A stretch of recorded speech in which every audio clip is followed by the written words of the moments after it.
Why marches take over your brain. The neuroscience behind financial panic.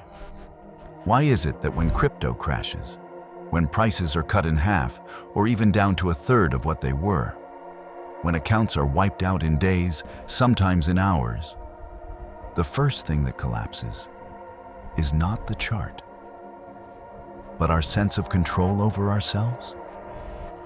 Why do intelligent people who once felt disciplined, rational, and confident, suddenly panic, freeze, or make decisions they don't even recognize as their own?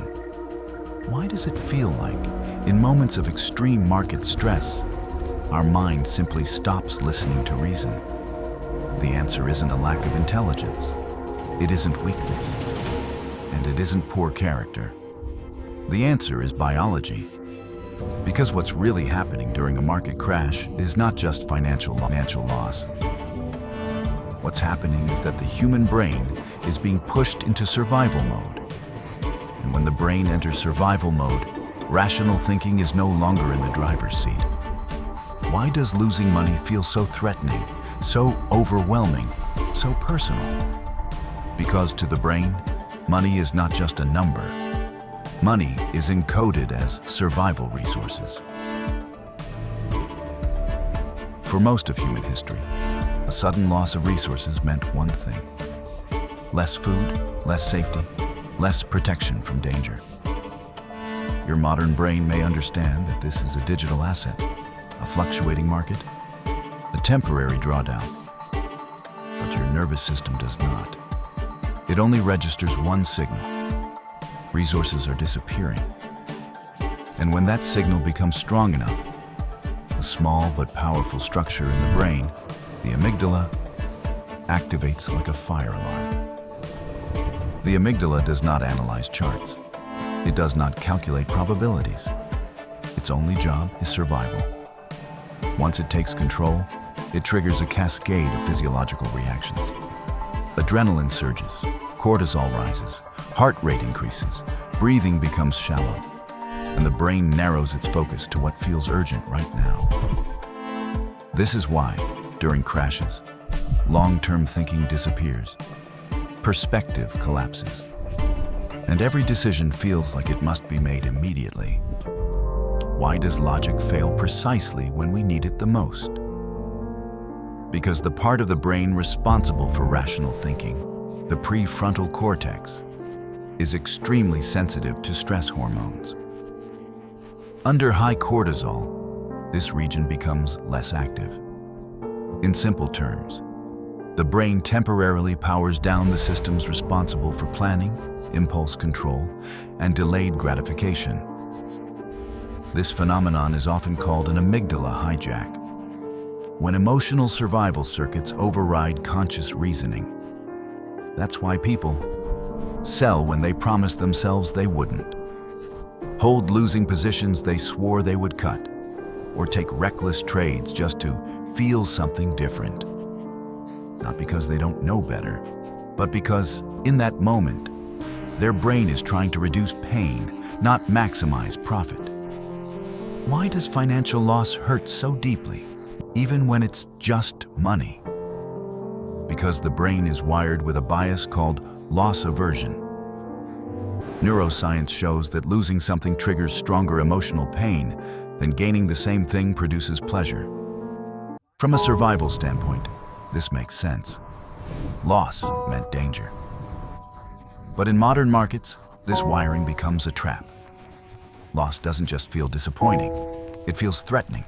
It feels personal. For many people, money represents security, competence, identity, and the ability to protect those they love.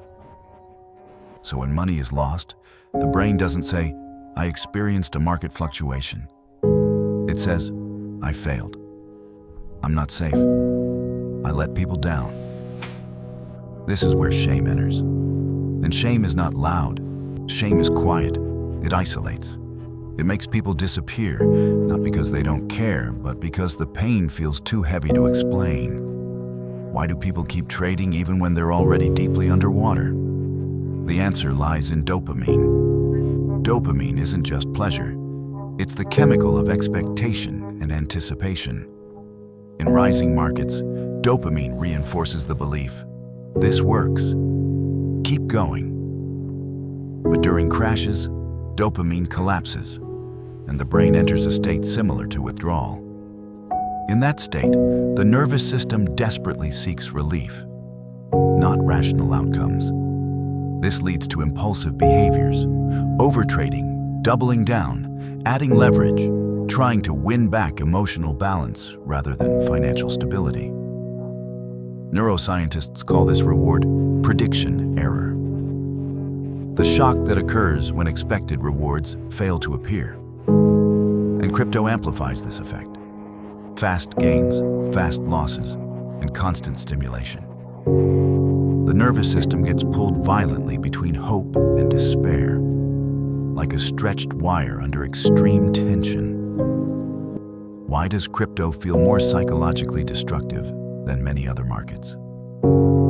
Because it combines three destabilizing factors: extreme volatility, 24/7 exposure with no recovery window, and forced liquidations that remove control entirely. When liquid occurs, the brain experiences not just loss, but loss of agency. And loss of control is one of the most powerful triggers for learned helplessness, a state where the nervous system gives up trying to protect itself. This can manifest as numbness, panic, avoidance, or reckless behavior. None of these are moral failures. They are stress responses. So what does a market crash really damage first? It damages self-trust. And when self-trust breaks, people stop trusting not only markets, So what does a market but crash themselves. really damage? They First, replay it decisions damages self-trust. endlessly. And when They self-trust ask breaks, brutal questions. Why didn't I stop? What's wrong with me?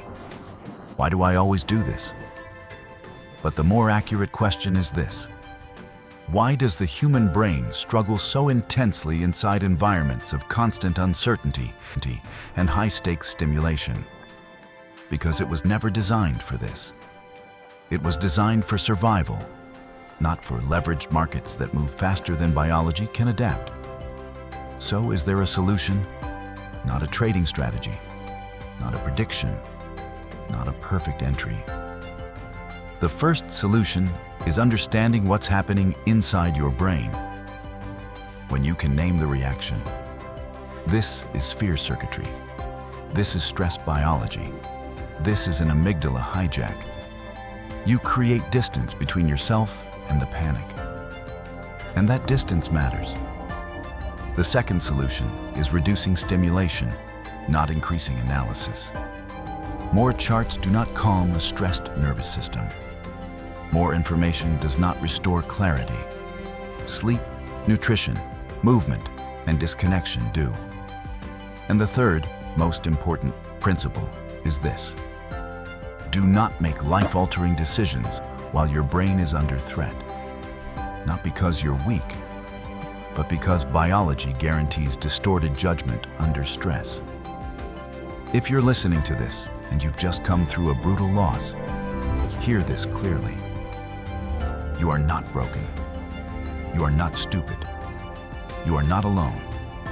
You are a human being with a nervous system designed for food scarcity and physical danger, not non-stop markets, leverage, and digital volatility.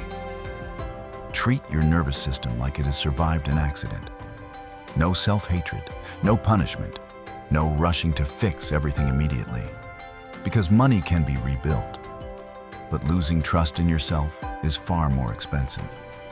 And markets can take many things from you, but they do not get to define your worth as a human being. Understanding your brain is not weakness.